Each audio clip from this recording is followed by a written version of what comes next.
Tantor Audio, a division of Recorded Books, presents A Mother's Love by Charlotte Hubbard, narrated by Susan Boyce.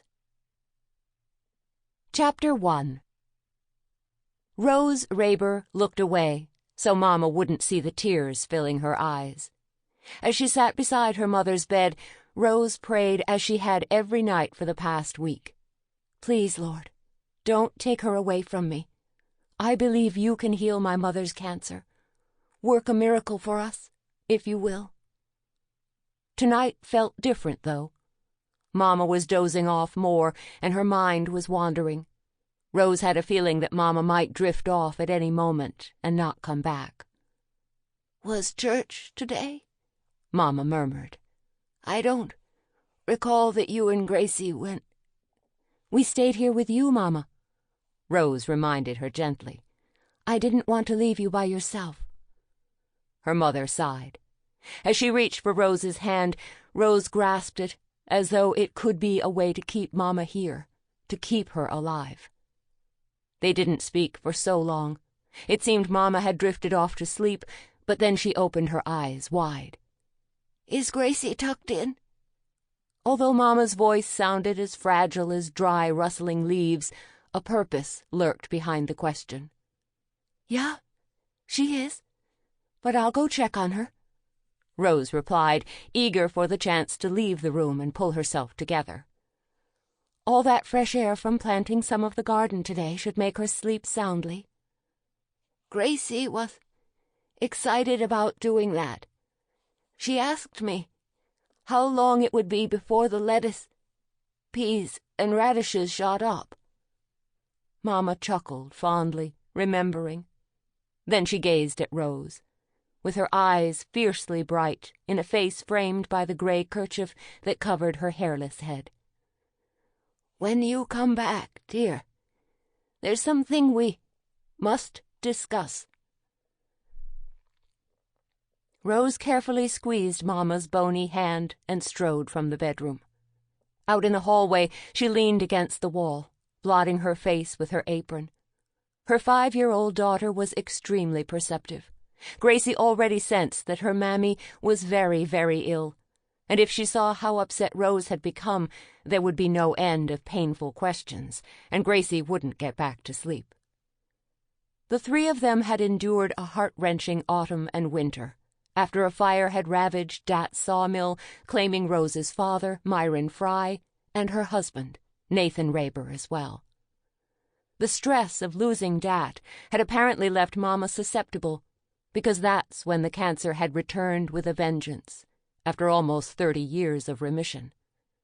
The first time around, when Mama was young, she'd survived breast cancer, but this time the disease had stricken her lungs, even though she'd never smoked. With the family business gone, Rose and Gracie had moved into Mama's house last September.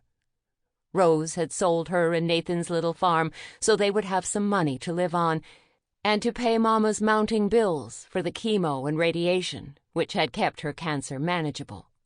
Until now. Rose had a feeling that this date, April 3rd, would be forever emblazoned on her heart, her soul.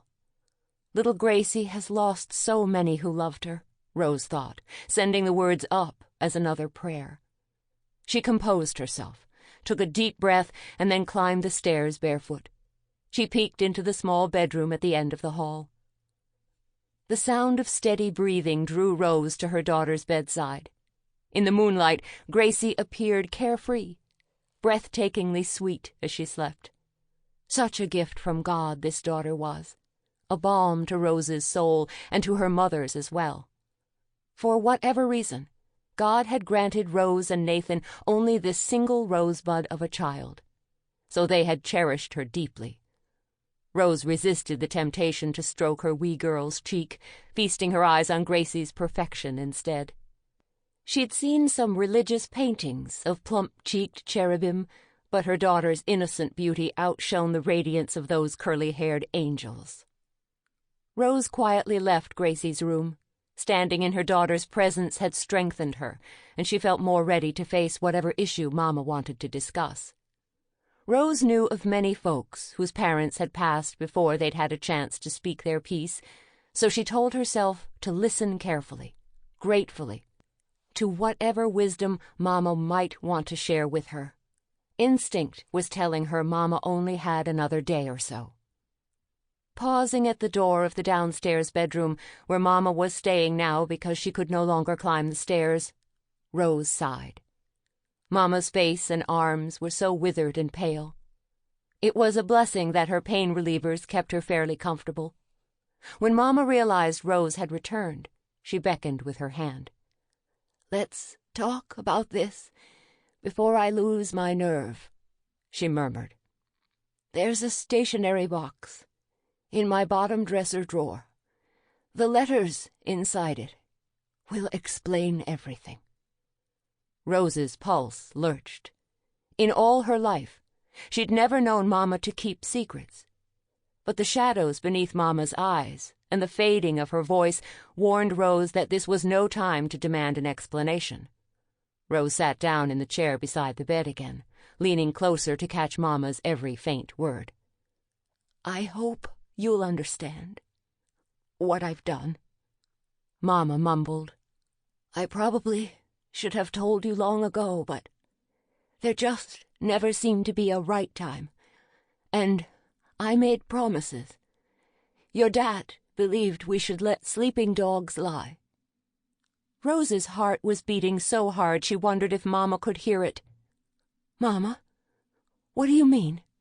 What are you trying to—" Mama suddenly gripped Rose's hands and struggled, as though she wanted to sit up but couldn't. "Do not look for her, Rose. I promised her you wouldn't." Rose swallowed hard. Her mother appeared to be sinking in on herself now, drifting in and out of rational thought. "Who, Mama?" Rose whispered urgently. "Who are you talking about?" Mama focused on Rose for one last lingering moment, and then her body went limp. "I'm so tired," she rasped. "We'll talk tomorrow." Rose bowed her head, praying that they would indeed have another day together. She tucked the sheet and light quilt around her Mama's frail shoulders. It was all she could do. "Good night, Mama," she whispered. "I love you." She listened for a reply, but Mama was already asleep. Rose was tempted to go to Mama's dresser and find the mysterious box she'd mentioned, but desperation overrode her curiosity. She couldn't leave her mother's bedside. For several endless minutes, Rose kept track of her mother's breathing, which was growing slower and shallower now, as the doctor had said it would. He had recommended that Mama stay in the hospital because her lungs were filling with fluid, but Mama had wanted no part of that. She'd insisted on passing peacefully in her own home. "But please don't go yet, Mama," Rose pleaded as she gently eased her hands from her mother's. "Stay with me tonight. Just one more night." Exhausted from sitting with Mama for most of the past few days and nights, Rose folded her arms on the edge of the bed and rested her head on them. If Mama stirred at all, Rose would know, could see to whatever she needed. In the wee hours, Rose awakened with a jolt from a disturbing dream about two women. One of them was Mama, as she'd looked years ago, and the other one was a younger woman Rose didn't recognize. They were walking away from her, arm in arm, as though they had no idea she could see them, and didn't care. Rose called and called, but neither woman turned around. "Oh, Mama," Rose whispered when she realized she'd been dreaming. Her heart was thumping wildly, and she felt exhausted after sleeping in the armchair beside her mother's bed. She lit the oil lamp on the nightstand. "Mama, are you awake?" Her mother's eyes were open, staring straight ahead toward the door. But they didn't blink when Rose gripped her bony shoulder. Mama's breathing was so much slower than it had been yesterday, and in the stillness of the dim room, the rasping sound of each breath was magnified by Rose's desperation. Rose stared at her mother for a few more of those labored breaths, trying again to rouse her. Mama's expression was devoid of emotion or pain. She was unresponsive, as the doctor had warned might happen, and Rose curled in on herself to cry for a few minutes. Then she slipped out to the phone shanty at the road. "Bishop Vernon, it's Rose Raber," she said after his answering machine had prompted her. "If you could come. Well, Mama's about gone, and I don't know what to do. Denke so much." Rose returned to the house with a million worries running through her mind. Soon Gracie would be awake and wanting her breakfast, and how would Rose explain that her mammy couldn't talk to her anymore, didn't see her anymore? How could she manage a frantic, frightened 5-year-old who would need her constant reassurances for a while and at the same time deal with her own feelings of grief and confusion? All the frightened moments Rose had known this past week, when she'd thought Mama was already gone, were merely rehearsals, it seemed. "Oh, Nathan, if only you were here," Rose whispered as she walked through the unlit front room. "You always knew what to do, always had a clear head and a keen sense of what came next." Rose paused in the doorway of the room where Mama lay. Her breathing was still loud and slow, and the breaths seemed to be coming farther apart. Rose hoped it was a comfort to Mama to die as she'd wanted, even though it was nerve-wracking to Rose.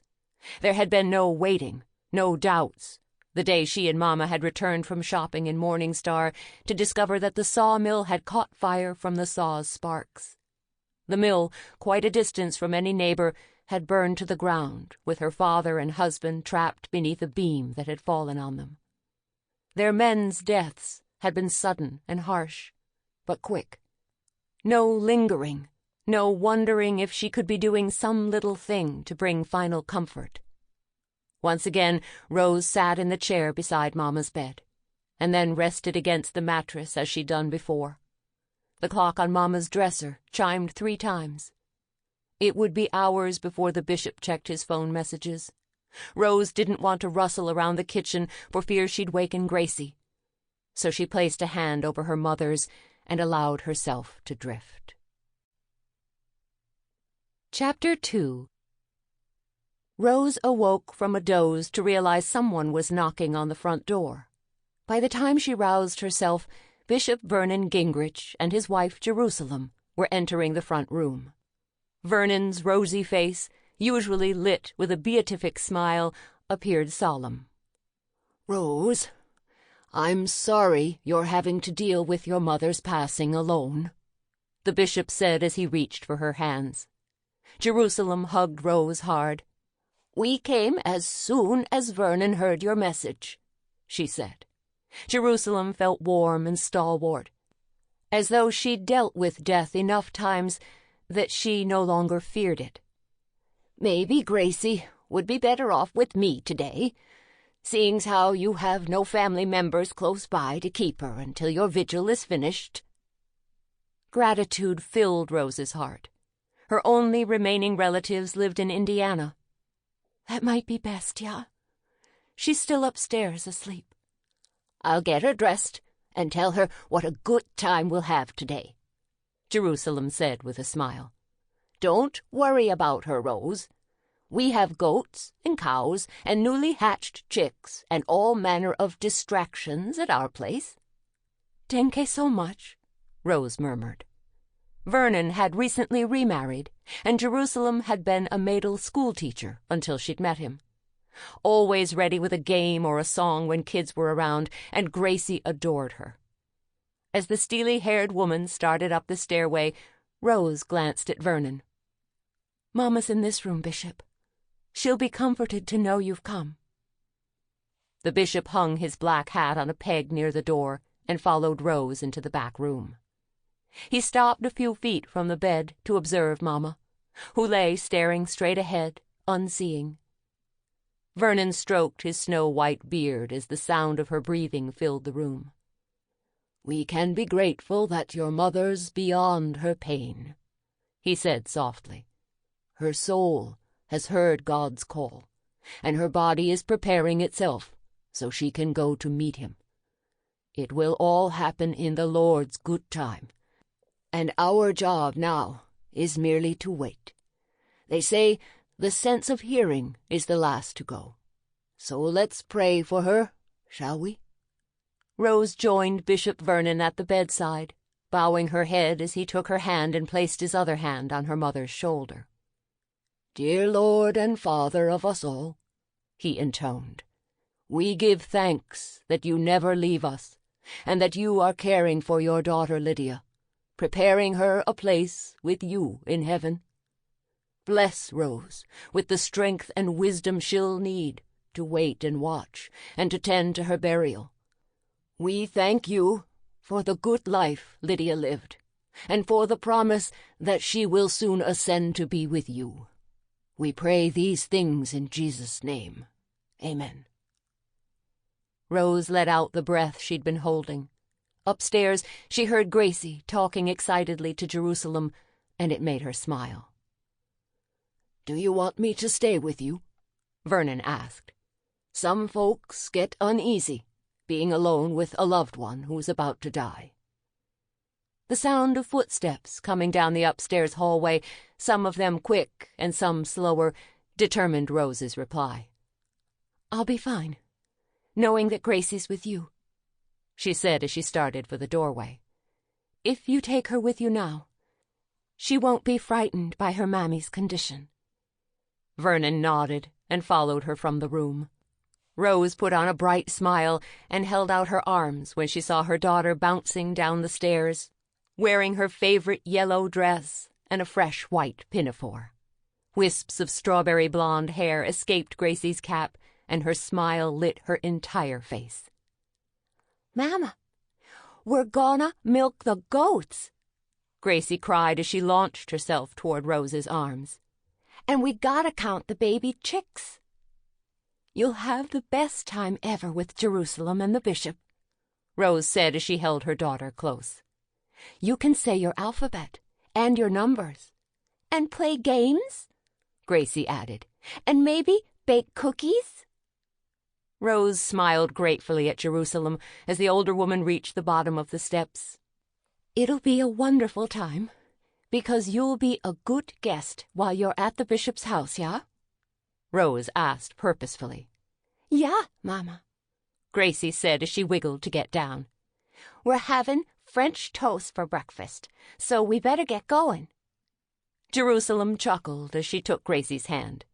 "We'll gather some fresh eggs first, and it'll be the best breakfast ever. But you'd better stay sharp at the table, Gracie, because Vernon loves French toast, and he might try to snatch yours." "Nuh-uh," Gracie exclaimed. At the doorway, she turned to wave to Rose. "Bye, Mama. Be a good girl while I'm gone." "You too, Missy," Rose replied. She walked out to the porch with Bishop Vernon, and his gaze expressed his silent wish for her strength and consolation. She watched the buggy take off behind a fine bay mare, waving when she saw Gracie looking out the rig's window. When the vehicle reached the road, Rose went inside and dropped into the nearest chair. The house was too quiet. The hours would crawl by without the sunshine of Gracie's presence. Yet Rose believed she'd done the right thing, letting the little girl go with two dear adults who would keep her busy and who would answer Gracie's questions about her grandmother's condition in a wise, patient way. When it came to matters of the soul and practicality, nobody was more gracious than Bishop Vernon Gingrich. After listening to a couple more of Mama's labored breaths, Rose left the bedroom doorway to brew a pot of strong tea and slather a couple slices of bread with butter and jelly. She returned to Mama's bedside with her breakfast tray and turned the armchair slightly so Mama's eyes wouldn't be fixed upon her while she ate. Rose poured a cup of tea, muttering wearily when some of it sloshed onto her tray because her hands were shaking. As she took a bite of the buttered bread, a sob escaped her. She drank some tea and sank back into the chair, wondering how long it would be before her mother passed. Already the waiting weighed heavily upon her. After she'd finished the slices of bread, Rose set aside her tray and turned to check on Mama. Her mother's face was still frozen in a slack, emotionless expression as her eyes continued to gaze at nothing. "Or do you see God?" Rose pondered. "Do you see Dad and Nathan awaiting you in heaven? Do you realize how much I already miss you, even though you're not yet gone?" Rose turned again, unnerved by Mama's unblinking eyes and the sound of her lungs filling with fluid. She desperately needed something to keep her busy. She was tempted to look for the box her mother had mentioned, but she didn't feel strong enough to deal with whatever, or whomever, Mama had mumbled about last night before she slipped into this coma. Rose fetched her yarn bag and began crocheting colorful granny squares for an afghan she'd started when Mama had become bedfast. The repetitive motion, paired with familiar crochet stitches that required no real thought, lulled Rose into a meditative state. It was mindless activity, exactly what she craved after dealing with so many difficult situations these past few days. When Rose realized she hadn't been paying attention to Mama's breathing, she turned in her chair. She waited a long time until her mother took another gurgling breath. The clock on the dresser, which Dat had given Mama as an engagement gift, chimed noon. The morning had somehow slipped by. Rose felt so tired she might have cleaned out all the closets instead of merely crocheting a stack of multicolored squares. She wondered what Gracie was doing, and she was painfully aware that her mother hadn't inhaled for several seconds. Mama did breathe again, shallowly. Rose waited, watching for the slight rise and fall of her mother's shoulders, listening for the sound that had tugged at her heartstrings all morning. Mama's next breath didn't come. "Oh," Rose murmured as she stuffed her yarn and crochet hook back into her bag. "Oh, Mama, it's over and done with now, isn't it?" Rose gently closed her mother's eyes and sat down in the chair again. She knew there were dozens of things she must do, yet she could only stare into space with tears streaming down her cheeks.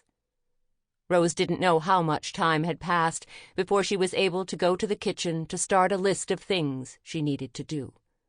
She called the bishop again, asking him to contact the undertaker before he and Jerusalem brought Gracie home. Then Rose waited and prayed. Chapter 3. Rose realized it might be a while before Vernon and Jerusalem would bring Gracie home, so she went to Mama's dresser and opened the bottom drawer. There, beneath darned black stockings, old shoestrings knotted together, and other odds and ends her mother couldn't bear to throw away, Rose found a box, the kind that inexpensive stationery came in. She carried it out to the front room, away from Mama's presence. When she lifted the box's lid, she saw some letters tied together with a piece of faded blue ribbon. With shaking fingers, Rose untied the ribbon. The top envelope simply said, "To Rose," in the loopy penmanship of a schoolgirl who hadn't quite mastered cursive writing. Rose gingerly removed the letter. The lined paper was from a tablet like Mama kept in the kitchen for her store lists. The ink was splotchy here and there, probably from a cheap ballpoint pen. Rose realized she was focusing on these minute details to brace herself for whatever she might learn when she read the words. As she skimmed the first few lines, her chest got so tight she couldn't breathe. My dearest Rose, if you're reading this, it means your mother, Lydia, has passed on, and I am so sorry for your loss. When I gave you to her, you were but 2 days old, and half of my heart and half of my name, Rose Ann, will remain with you when I leave. Please understand that I'm only 16, in love but unmarried, and your new parents will give you the stable home I can't provide. Myron and Lydia Fry are dear people who have allowed me to live with them so I can nurse you until you're weaned. A strangled sound escaped Rose as she rose from the sofa. She forced herself to suck in some air as her thoughts spun in accelerating spirals. She'd had no idea that she wasn't her parents' biological child. How many times while she was growing up had folks remarked that she was built like her mother and that she had Dat's tan complexion? Rose paced, overwhelmed by so many unexpected emotions. Anger, denial, shock, betrayal. If Lydia and Myron Fry weren't her birth parents, that meant everyone in their extended families knew about this. Yet they'd never once hinted about the real circumstances of her birth.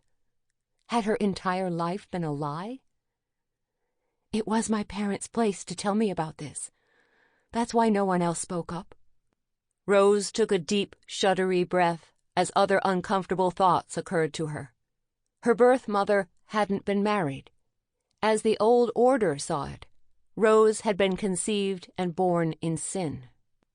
Do not look for her, daughter. I promised her you wouldn't. Who, Mama? Who are you talking about? Rose felt so bewildered, so hurt, she wanted to storm into the back bedroom and shout loudly enough to waken Mama from death. She wanted to demand the whole story from the woman who had kept a vital truth from her all her life. But then, so had Dat, if he'd wanted to let sleeping dogs lie. And what a lie it was. They could have explained this sometime while they were alive, but no. They've left me to struggle with this discovery alone. Rose stared out the window, stunned, grasping for clarity as she gazed at the bright pink-purple blooms of the redbud trees. What about the girl who'd written that letter? Roseanne. How could she give away the baby she'd nurtured inside herself for 9 months? Rose couldn't imagine handing newborn Gracie over to anyone. If Roseanne had really loved me, wouldn't she have found a way to keep me? And if Mama, Lydia, had really loved me, couldn't she have told me about this sooner? How am I supposed to handle this news of my birth and Mama's death all at once? Feeling desperately alone and overwhelmed, Rose dropped back onto the couch. She'd opened the box, this can of worms, so there was no closing it now. There was nothing to do but read on, hoping the rest of Roseanne's letters would answer some of the questions that were whirling frantically in her head. Rose reread the first paragraph and then kept doggedly on, determined to make sense of what this letter was telling her. I am so in love with your father, Rose. Joel Lapp is a handsome young man with beautiful green eyes, auburn hair, golden skin, and the passion of an artist. He loves me, too, and he begged me to jump the fence with him. He intends to take art classes so he can improve his natural talent and become a professional painter. But of course, even though we're both in our Rumspringa, that sort of vocation is forbidden in the old order settlement of Clearwater, where we both grew up. Rose swallowed hard. Had she gotten her green eyes, red hair, and skin that tanned easily from Joel Lapp? If so, why had people said she took after Lydia and Myron? And why had her parents let her believe them? She'd been a trusting little girl, delighted when others had said she resembled her mother, because she and Mama had always been so close. Weren't daughters supposed to believe what their parents told them? Of all the people in God's wide world, parents were the people children trusted most. Rose sniffled loudly and decided to keep reading, lamenting the truth her parents hadn't told her wasn't helpful. Being an obedient daughter, I reluctantly stayed home when Joel left our neighborhood and our faith. I was naive, however, trusting in Joel's love and unaware of the facts of life. When I discovered I was carrying his child, you, Rose, I was at once terrified, yet grateful that I had a precious part of Joel growing inside me. My parents didn't see it that way, of course. They sent me away to Aunt Nettie's in New Haven, telling the neighbors I was helping an aging maidal aunt. Rose stopped reading. If Roseanne and Joel had grown up in Clearwater, just up the road from Cedar Creek, and she'd gone into seclusion at her aunt's in New Haven, Roseanne hadn't traveled far from her disapproving parents or the neighbors' curious questions. But maybe Roseanne's parents... Sample complete. Ready to continue?